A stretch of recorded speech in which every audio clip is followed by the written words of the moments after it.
Gimana? Lanjut, lanjut. Gimana? Lanjut. Bilang ya. Suwi.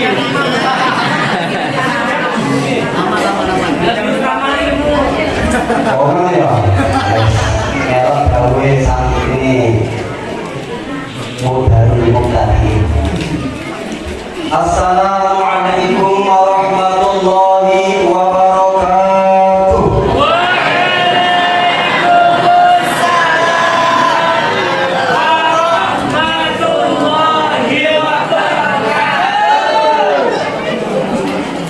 Tadi yang jawab salam paling keras katanya mudah-mudahan tanggal lunas. Mau angin paling kencang repot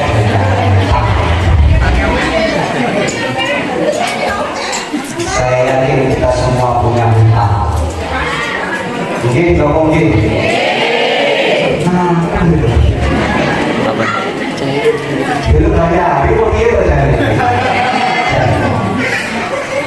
Alhamdulillahilladzi asra bi'abdihi lailan minal masjidil haram ilal masjidil aqsa. Allahumma salli wa sallim ala sayyidina al-Mustafa wa ala alihi wa ashabihi ahli as-sidqi wal wafa wa ala alihi wa ashabihi wa man tabi'ahu ila yaumil a'la.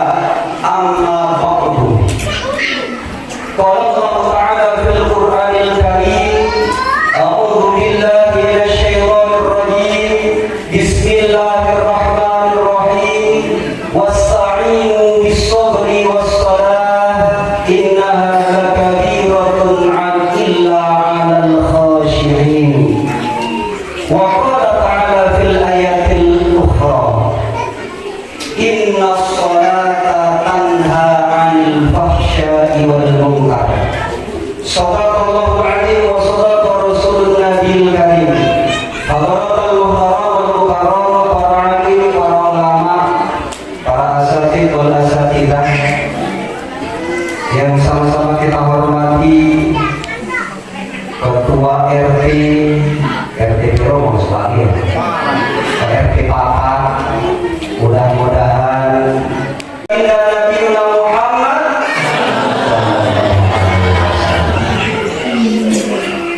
paring sholawat sing hobi sholawat. Ini jadi seru sholawat. Tenang. Amin. Oleh yang mengatakan juara vokalnya mantap. Jadi ada sholawatan bener ya. Sing terbaik atau sing lawas.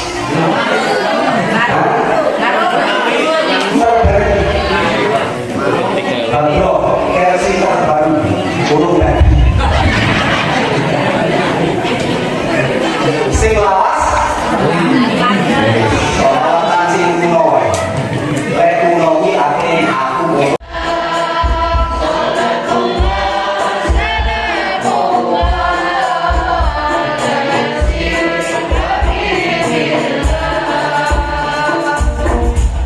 Sallu ala Nabi Muhammad. Dari malaikat Jibril menemui Rasulullah, ya Rasul, itu masyarakatku di Tegal hari ini baca sholawat 10 kali. Enten nopo malaikat Jibril? Kelak aku akan bersujud kepada Allah dan memintakan ampunan dosa mereka semua. Sampai dengan diampuni dosanya, baru aku angkat kepala dari sujud. Mau? Bu, mau? Yang mendoakan siapa tadi? Malaikat. Kalau malaikat yang doa pasti doanya mantap. Manjur. Para kumpul. Iya. Oleh karena tadi aku. Bapak Ibu hadirin dirahmati Allah, setelah itu datang malaikat Mikail. Datang malaikat Mikail. Ya Rasulullah,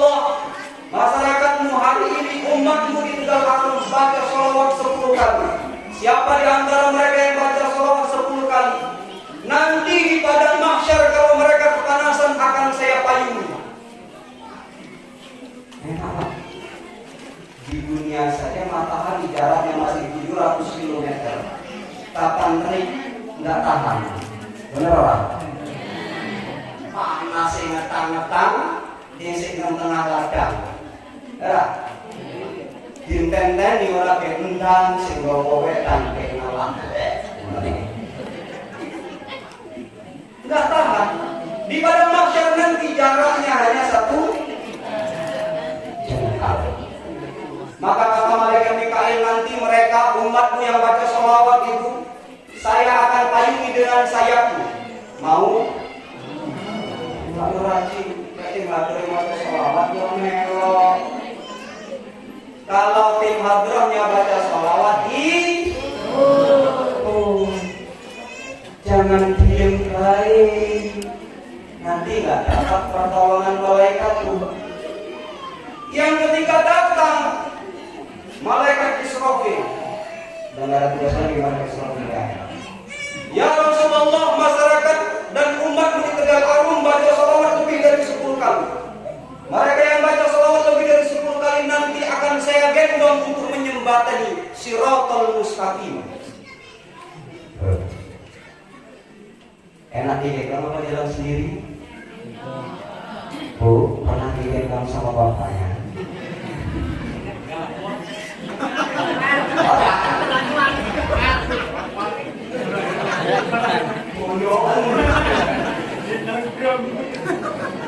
Bu, mau digendong?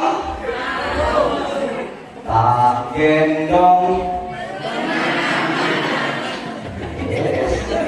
Ini masuk deh. Tak gendong menuju surga murka. Tak gendong menuju surga. Bapak menuju surga.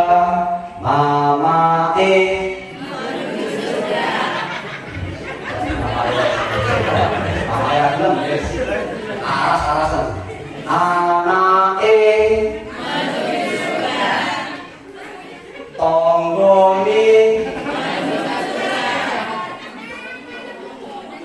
Awak dhewe menuju surga.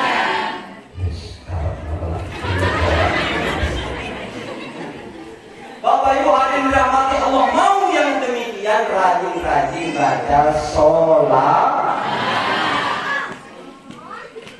Kata Rasulullah, orang yang paling fisik di dunia ini, yang paling fisik Pak. Baca kamu di situ. Audit, fisik, mati, pelit.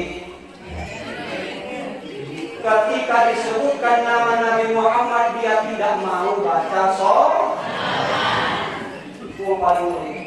Tujuh wong sing ora gelem ngetok nih fulus. Apa fulus? Duit.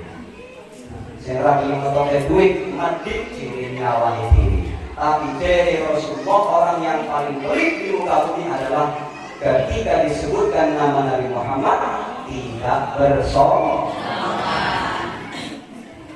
Jadi mulo kita kabeh kula panjenengan yuk sing sregep maca sholawat. Nanti kali para masyayikh di akhir zaman ini, zikir yang paling baik adalah baca sholawat. Sebab baca sholawat itu nggak mesti hatinya harus menghadirkan diri. Asa muni baik untuk paham. Bapak Ibu hadirin dirahmati Allah, sama-sama kita dengarkan sholawat sing versi terbaru. Lontong tahu opo lontong sate, Mas.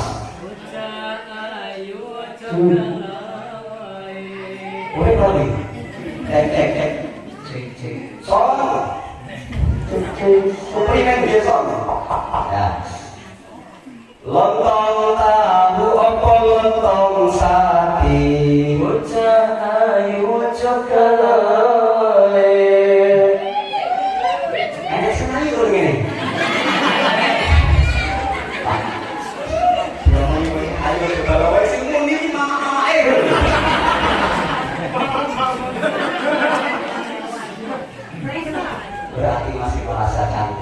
Alhamdulillah. Ini bujur ini. Alhamdulillah. Ini ya Bapak ya. Bapak Ibu monggo dipirengke sing rajin ngaji mesti tambah.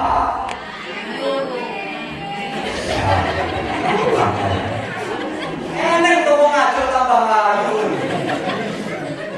Lek beneran ini tambah ayu. Sing sregep ngaji tambah ilmune. Ngono lho. Lah. Lontong tahu apa lontong sate. Bapak Ibu ayo dipirengke sing sregep ngaji tambah ilmune. Ngono. Wis ketok nang sakarku. Bapak Ibu hadirin dirahmati Allah, insya Allah siapa kita yang bersolawat di dunia berkah mudah-mudahan mendapat rahmat dan mendapat syafaat minat dunia ila yaumil akhirah. Amin. Hari ini kita memperingati Isra dan Mi'raj. Terkait Isra Mi'raj, sejarahnya saya yakin kita semua sudah hafal. Dari mana ke mana, waktunya kapan? Ibu-ibu di sini yang paling muda, umurnya berapa? Orang coba tanya ibu-ibu. Ini saya nggak bisa jawab. Ibu-ibu, ada yang masih 17 tahun? Anggaplah paling muda 20 tahun. Enak. Apa banyak dong? 20 tahun paling tidak dia ikut menghadiri peringatan Isra Mi'raj setidaknya paling dikit 10 kali. Maksud dia 10 kali secara relak. Ya dong. Di dalam kitab Ad-Dardir Imam Dardir mensyarahi, Masya Allah, Allah Subhanahu wa Ta'ala. Allahumma ja'al sayyidan nafi'an. Amin Allahumma. Amin. Bapak Ibu yang dirahmati Allah, dalam kitab Ad-Dardir Syekh Ahmad Dardir itu menjelaskan kisah awalnya ketika itu Rasulullah SAW sedang tidur miring di dalam hijir Ismail. Rasul kalau tidur miringnya ke kanan apa ke kiri? Kanan. Pak. Lek dulu, iwo kanan. Wes pun balik kok ya. Bapak Ibu rahmati Allah, Rasulullah miring ke kanan bersama 2 orang sahabatnya. Kemudian malaikat Jibril turun. Langsung sampai kepada Rasulullah. Malaikat Jibril tidak sendirian, bawa teman. Yang terkenal temannya mendampingi malaikat Jibril adalah malaikat Mikail. Rasul diangkat, sedang posisi tidur. Diangkat ke dekat sumur Zam-Zam. Kemudian Rasulullah diterbentangkan. Itu Rasul tidur dalam kondisi sadar dan tidak sadar. Rasul itu beda sama kita kalau tidur. Kita matanya terbuka, hatinya tidur. Apa meneh motornya wis merem. Bobojak dunia ini. Rasul itu walaupun matanya terpejam tapi hatinya tetap terbuka. Mata hatinya tetap Jadi Rasul itu tahu ketika malaikat Jibril datang, kemudian Rasulullah SAW diterbentangkan di bedel, dioperasi. Itu ahli bedah paling top sepanjang sejarah. tanpa meninggalkan rasa sakit, tanpa harus kontrol ulang. Itu spesialis bedah paling top sepanjang sejarah. Operasi Nabi Muhammad SAW. Dari mana bedah? Dari pangkal ini. Terus sampai bawah kita. Pakai apa? Terus tanya. Yang itu cuma 20 dolar. Begitu dibuka, dikeluarkan isi hati Rasulullah SAW, meminta kepada malaikat Mikail untuk membawakan paspor. Bahasa itu ya. Bahasa kitabnya belumnya. Bahasa itu paspor. Bahasa sini apa? Hah? Ember. Ember. Minat dahari wal fiddah yang terbuat dari emas dan perak. Isinya adalah air zam-zam. Kurang lebih malaikat Mikail itu 3 kali bolak-balik membawakan air untuk menyucikan hatinya Rasulullah secara zahir dan secara batin. Hikmah dari pembersihan ini. Rasul itu bukan hatinya kotor. Rasul itu tidak punya penyakit hati. Karena memang manusia pilihan. Jadi dibersihkan itu dalam kondisi maknawinya. Rasulullah dihilangkan sifat sedih, sifat susah, sifat gundah, sifat galau.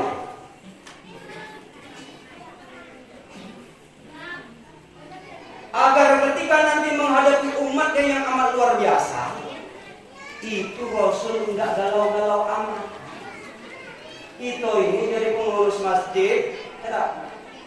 Allahu Akbar, Allahu Akbar. Sampai lampu sing adzan sing imam sing makmum sing donga sing ngamin yo sedih bersumpah kapan Ustaz nikah. Gimana jamaahnya biar rame. Ada di masyarakatnya. Terus kira-kira menurut kapan masjid-masjid. Sedih. Kenapa? Karena bukan seorang Nabi Muhammad SAW. Maka dibersihkan hatinya. Ketika itu dalam makna siapapun akan menghadap Allah Subhanahu wa Ta'ala mesti dalam keadaan suci. Monggo kita kapan nak sholat wajib suci. Dari hadas besar dan hadas kecil. Harus wudu, pakaian harus suci. Tidak mesti bagus. Yang penting suci sudah pasti bersih belum tentu suci. Bapak Ibu hadirin dirahmati Allah. Maka siapapun mau menghadap Allah, maknanya kita harus mempersiapkan secara lahir dan batin. Hatinya harus bersih. Kalau punya masalah, bawa semuanya masalahnya. Tapi jangan dimasukkan di dalam hati. Sebab kalau dunia dimasukkan ke dalam hati, Pak, stres. Tenang. Ada 2 golongan yang tidak pernah kenyang. Siapa ya? Yang pertama, thalabul ilmi, orang yang mencari ilmu. Semakin belajar, semakin banyak dia mengaji, semakin banyak dia membaca, semakin dia banyak mendengarkan, akan semakin kurang. Terus dia belajar. Yang kedua, thalabul dunya, orang yang mencari dunia. Akan pernah cukup. Wes duwe bojo siji.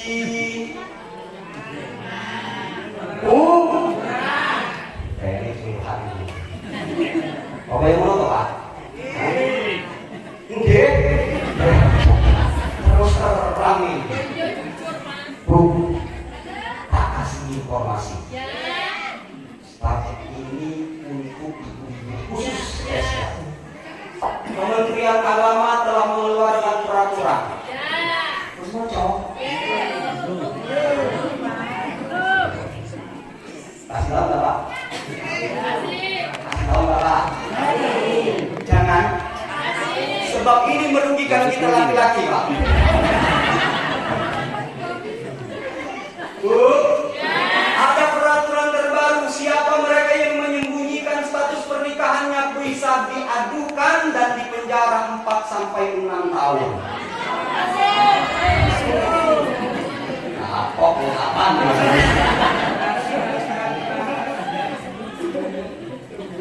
Kalau ada orang yang nikah siri kemudian menyembunyikan status pernikahannya dan terus istrinya gak terima, Bu. Emang kamu tega lihat suamimu masuk penjara?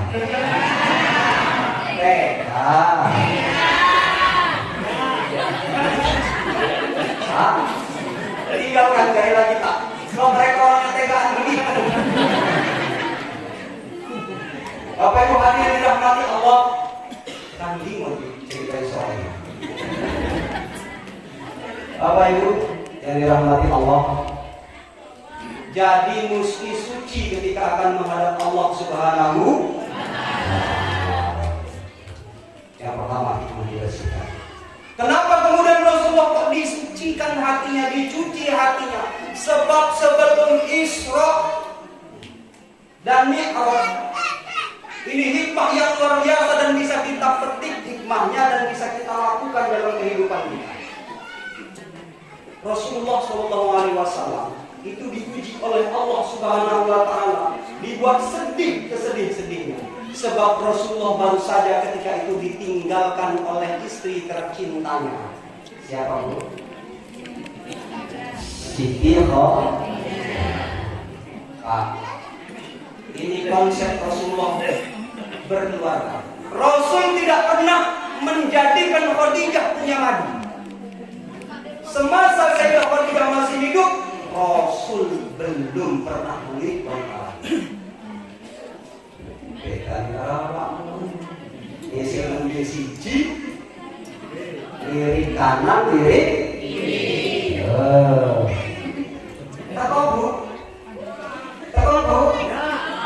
Nenek? Bapak Ibu hadirin dirahmati Allah, sedih Rasulullah SAW ditinggalkan kekasih tercintanya. Seorang wanita yang mampu dan mau berkorban jiwa, raga, harta, semuanya. Sayyidah Khadijah itu tergolong kaya. Kebun kurmanya lebar, ontanya banyak, dagangannya banyak kemana-mana. Habis hartanya untuk ikut berdakwah bersama Rasul. Jadi istri mestinya seperti itu, seperti Sayyidah Khadijah. Ini enggak ada istilah uang suami, uang istri, uang istri, uang istri. Enggak masuk. Enggak masuk. Kalau mau jadi istri solehah setidaknya seperti Sayyidah Khadijah. Semua yang dia miliki dia korbankan untuk suami. Bu, mau seperti Sayyidah Khadijah? Mau nggak, Bu? Putih kan nanti ayat doang ya. Gak usah laporan sama saya kan? Bapak Ibu hadirin dirahmati Allah, wafat Sayyidah Khadijah kemudian disusul kemudian wafat pamannya Nabi SAW, Abu Thalib. Abu Thalib itu secara zahir tidak beriman kepada Rasulullah, tapi benteng satu-satunya terkuat pada masa itu adalah Abu Thalib.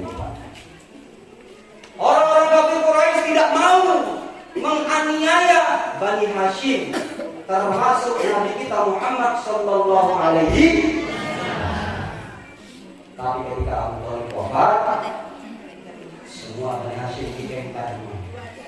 Tidak boleh melakukan jual beli. Mereka jual nggak boleh, apalagi mereka menikah. Kurang lebih lama 3 tahun kesedihan itu menimpa Rasulullah Sallallahu Alaihi Wasallam. Rasulullah minta ditemani oleh Zaid bin Harisah berjalan. Tidak ada lagi yang percaya di Mekah itu dengan Nabi Muhammad SAW. Sehingga dakwahnya tertutup semuanya, aksesnya ditutup. Nabi Muhammad berjalan ke Taif Di Taif itu banyak warganya. 3 bulan Rasulullah tidak ada satu rumah di Taif yang tidak diketuk pintunya oleh Nabi untuk diajak beriman kepada Allah Subhanahu wa taala. Tapi apa hasil? Seorang Nabi ngajak beriman 3 bulan dakwah di Taif. Tidak ada satupun yang beriman kepada Rasul. Mana sanggup lagi kira-kira bapak-bapak? Ngajak wong ngaji 7 tahun, 3 bulan tiap umat bendino betul. Tidak ada yang mau. Bahkan mencaci maki Rasulullah. Satu ketika pemimpinnya kumpul ke masyarakat yang melempari Rasulullah dan Zaid bin Harisah. Mana kita sampaikan. Dengan Zaid bin Harisah itu saking melindungi Nabi Muhammad SAW menunduk seperti ini. Akhirnya Rasulullah diusir. Nabi kita diusir, Pak. Jadi kalau ada ustaz, ada kiai, ada yang ngajak kebenaran Pak diusir. Ya Sulai, Rasul bakal diusir sampai berdarah-darah. Sedih, Pak. Sehingga satu perjalanan Rasulullah pergi dari Taif duduk di bawah batang kurma. Di situ datang malaikat penjaga gunung. Diperintahkan oleh Allah, datanglah kau kepada Muhammad, mintalah perintah apa yang dia inginkan. Jabal turun kepada Rasulullah. Saya diperintah oleh Allah untuk menghadap engkau wahai Rasulullah. Apa yang kau perintahkan akan aku laksanakan. Andaikan kau ingin membalikkan bukit-bukit itu, detik ini juga akan tumpahkan supaya habis kemudian. Tapi Rasul, Nabi, Pak. Nabi tenang ya Nabi ini. Apa kata beliau? Kata beliau, saya tidak menginginkan demikian yang saya inginkan. Meminta kepada Allah, kelak akan ada keturunan yang mau beriman kepada Allah dari anak kami. Ini baru dibalas kau menyalah, tak ngomong apa, langsung blokir. Ya para, kono ibu mesti mari kita sholawatan ini sing kono. Alah sholawatan terus opo. Enak dulu. Obat. Jadi Rasulullah sedemikian sedih Rasulullah SAW sehingga diperjalankanlah Isra dan pertama menghibur Rasulullah, maka hatinya dibersihkan. Ketika itu Rasulullah SAW sudah dibersihkan, Bapak Ibu yang dirahmati Allah, lihat setelah selesai Isra dan Mi'raj bagaimana dakwah Rasulullah SAW. Rasul diperjalankan malam itu. Ada logika, banyak yang ngomong Isra Mi'raj itu tidak masuk di akal logika. Ya toh? Sering dengar Pak? Pernah dengar? Ibu-ibu pernah dengar? Isra Mi'raj itu peristiwa luar biasa tapi nggak masuk di akal logika. Tak ngomong kelain Ustaz ngomong bodoh. Sebab apa? Ini urusannya akidah Bapak Ibu. Apa yang tidak mungkin? Saya tanya. Seekor semut. Semut Pak ya? Semut kecil. Dia dari Jakarta sampai ke Tegal Arum. Secara akal logika bisa sampai nggak? Bisa nggak? Bisa. Naik apa? Naik bis, naik pesawat. Gimana dia bisa naik? Tinggal nempel dengan kopernya wong. Benar? Dia nempel di koper orang. Naik orang itu naik pesawat dari Jakarta turun Palembang, naik travel balik sampai Tegal Arum. Semutnya turun. Sampai nggak? Masuk logika nggak? Ya Nabi Muhammad itu bukan jalan sendiri Bapak Ibu, tapi Nabi Muhammad diperjalan. Jadi nggak ada ceritanya Isra Mi'raj untuk tidak masuk akal. Hanya saja Isra Mi'raj itu khariqul adat, di luar kebiasaan, kejadian yang luar biasa. Cuma jangan sampai kita biasa di jadi enak bu. Kita boleh menjadi orang yang luar biasa, tadi jangan biasa di. Oke bu. Bapak Ibu hadirin dirahmati Allah, logika secara akal sehat Isra Mi'raj ini wajar. Maka jangan sampai kita mengatakan Isra Mi'raj tidak wajar, karena itu akan berbeda dalam konteks akidah, keyakinan kita meyakini peristiwa yang dialami oleh Nabi kita Muhammad Shallallahu Alaihi Wasallam. Ini bukan dongeng. Kalau dongeng cerita masyarakat dahulu, semuanya cerita Gua Putri, boleh kita tidak percaya. Ya dong, karena cerita orang yang dahulu, kisah si Pahitnya, seperti kan? Itu kan dongeng.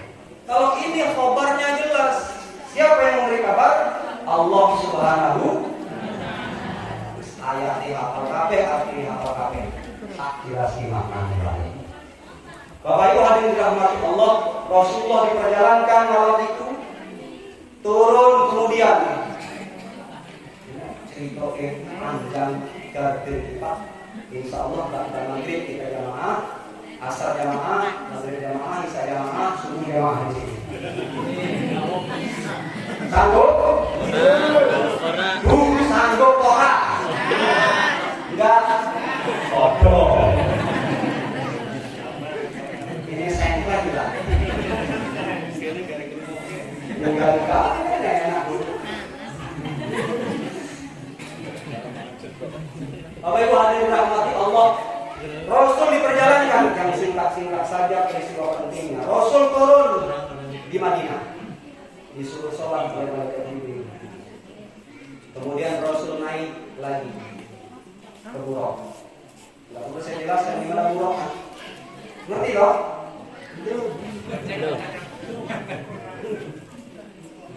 Buraq itu bahasa Arabnya, dalam bahasanya barkun itu artinya kilat.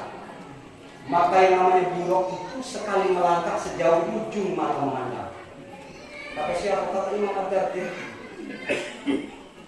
Di mana dia batas melihat, disitulah sampai kakinya. Maka dari Mekah ke Madinah itu bisa sekali langkah.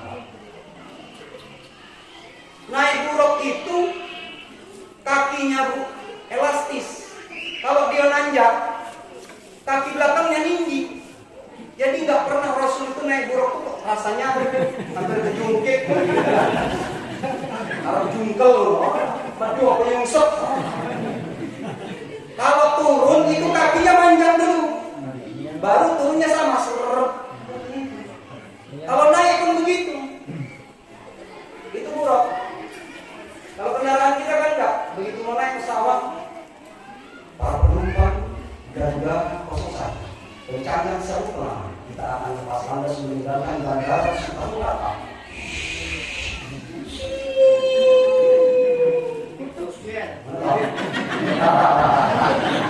Berikan karepmu. Bapak Ibu hadirin rahmatullah, Buraq tidak demikian. Buraq itu santai, cepatnya secepatnya. Ketika Rasul naik ditanya, ya Rasulullah, tahukah engkau di mana engkau sholat? Kata Rasul, aku di Betul Bril.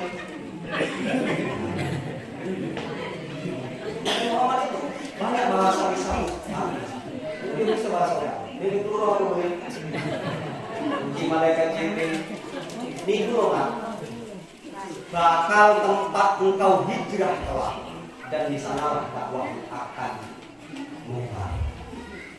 Berangkat lagi Rasulullah menuju Ores. Di pertengahan itu banyak sekali Rasulullah menemukan peristiwa yang luar biasa. Salah satunya bertemu dengan orang yang masak rendang. Nah, ada rendang yang Rasulullah. Ketika Rasul di perjalanan Isra itu, ya kalau dalam kitab Dardir itu dijelaskan ada orang yang memasak daging Udah. Masak rendang itu kuali besar. Mukbang. Aduh, mukbang. Jadi orang mukbang itu dijenguk ada Rasulullah. Begitu dijenguk daging busuk. Bau itu menyengat sekali. Daging yang sudah makan. Habis isi lagi kuali. Dimakan lagi. Allah, apa yang dimakan rendang bukan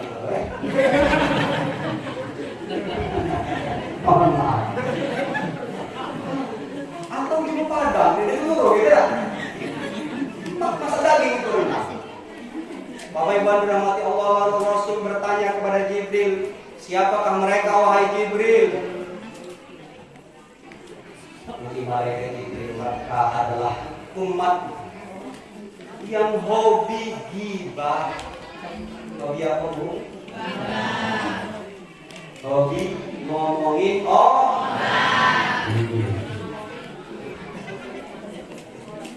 mau dikasih rendang kayak gitu. Allah Subhanahu wa taala ngendiko, ayuhibbu ayyakula lahma akhihi maitan fakarihtu. Tukang gibah itu diibaratkan oleh Allah dalam Al-Quran.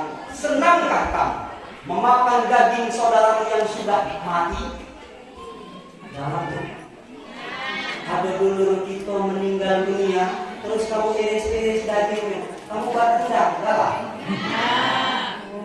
Daging sapi yang tanpa disembelih pun kamu tidak mau lagi, apalagi daging manusia. Digambarkan oleh Allah jelas. Lu jangan dulu kalau nak gibah mesti datang. Ada tempat siang dulu ya yo. Nongkrong di pancen. Ada bu? Mulai anu giginya si Anu loh. Kulit hitam tapi giginya. Gibah. Bu. Yuk gibah bareng. Hobi demikian.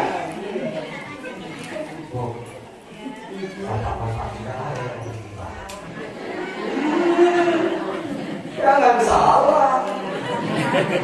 Sekali gibah selesai DPR bu. Bapak Ibu hadirin dirahmati Allah. Gibah ini memang sangat berbahaya. Dan memang sudah dicontohkan, nanti umat Rasulullah akan ada yang demikian. Bukan gak usah kaget kalau ada yang tukang gibah. Itu versi lama, kalau gibah mesti datang. Kalau versi sekarang, gibah versi online. Halo?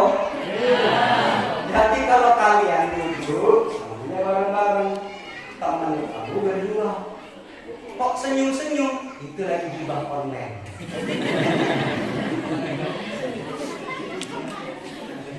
Hati-hati bikin status cakep apa? Ada statusnya? Hapus lah, hapus.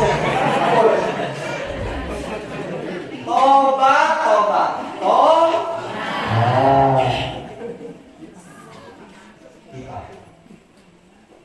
Jadi kalau berstatus mulai sekarang hati-hati. Ini screenshot gibah versi online. Buat posting di FB Pro. Gibah versi online. Bapak Ibu hadirin dirahmati Allah. Ingat, telah nanti di neraka demikian.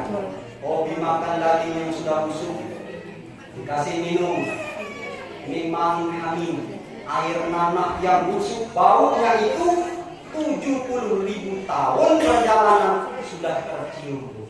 Ibaratkan ada bangkai di kota Palembang, dari sini tercium bau. Maka diminum. Itulah orang-orang yang suka bergibah akan mendapatkan ganjaran yang sedemikian. Itu perjalanan Isra. Rasulullah SAW kemudian melanjutkan perjalanan. Dipanggil oleh emak-emak perempuan. Pertama panggil dari belakang. Kalau mama menggoda lagi. Muhammad. Untung Nabi gitu, Nabi minyak lah. Bangsa versi Cak Tito. Salah. Tidak nolak Nabi. Dikejar dia lagi dari samping.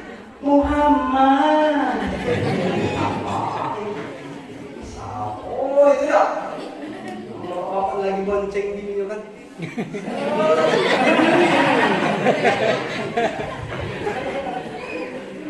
Ada Pak? Jangan ngaku lah. Ayo ke sini. Saya tidak tanggung jawab gitu.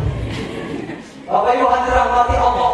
Tidak juga Nabi menolak dipanggil dari depan dengan panggilan yang lebih lembut, tapi suaranya keras.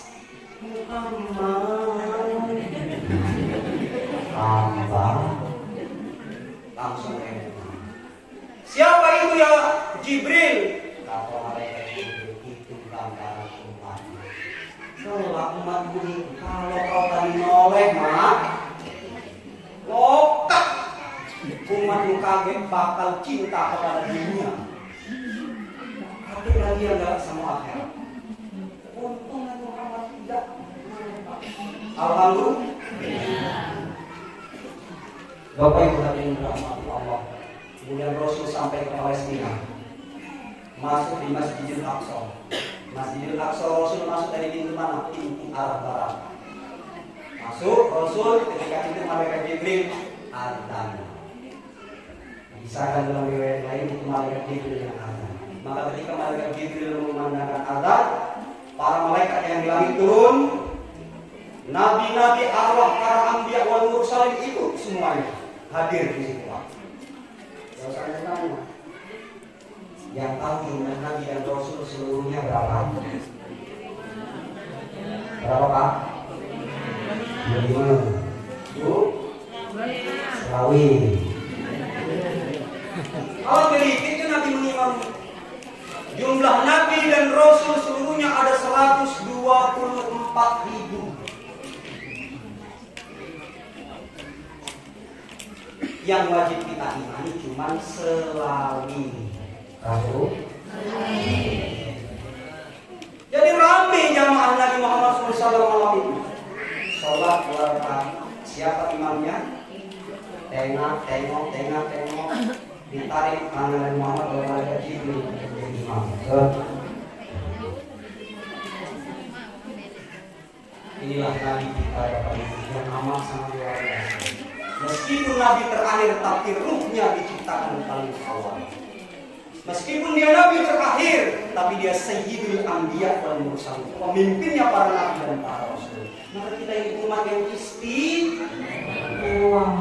Gak usah sedih-sedih hidup di dunia ini Bapak Ibu, karena jaminan untuk akhirat itu Rasul yang jamin. Sing penting sampai akhir ayat. La ilaha illallah Muhammadur Rasulullah, tetap ada dalam sholat. Kemudian Rasulullah naik Mi'raj ila Sidratul Muntaha. Singkat menceritakan yang naik turun 50 kali. Maka pegang kamu naik turun. Pegel. Cukup sekali naik turun selesai gitu kan. Bapak Ibu hadirin dirahmati Allah, Rasul naik menghadap Allah Subhanahu wa taala. Walhasil singkat bolak-balik bertemu dengan Nabi Musa alaihissalam. Kemudian dapatlah perintah sholat itu 5 waktu. Bukan 5 rakaat, 5. Rasul kemudian turun. Nah, di sini pembuktian. Ketika perjalanan dari Palestina menuju ke Mekah, Masjidil Haram, di sini pembuktian secara real bahwa Rasulullah Isra itu ada saksi, ada bukti, ada berkas. Di penghujung kitab Ad-Dardir itu dikisahkan Pak. Jadi ketika Rasulullah pulang, itu bertemu dengan kelompok pedagang Bani Fulan kalau disebutkan. Rame Pak kelompok pedagang itu. Orang zaman dulu kalau dagang kan rame-rame dari Mekah ke Palestina, bawa barang rame-rame naik onta dan naik kuda. Di situ Rasul ketika lewat, gerombolan jemaah, rombongan pedagang kehilangan onta. Ontanya ada yang lepas, membawa barang. Jadi mereka semuanya sibuk mencari onta yang hilang. Onta yang lain diikatkan. Ketika Rasul turun, tidak ada orang di situ. Maka ketika Rasul turun, ada 2 onta yang warnanya merah. Itu kaget Pak, melihat Rasul tiba-tiba datang. Muter-muter 2 onta ini Pak. Sampai muter-muter kebingungan, patah kakinya sebelah kiri. Sebelah mana? Kiri. Oh kanan dari harus.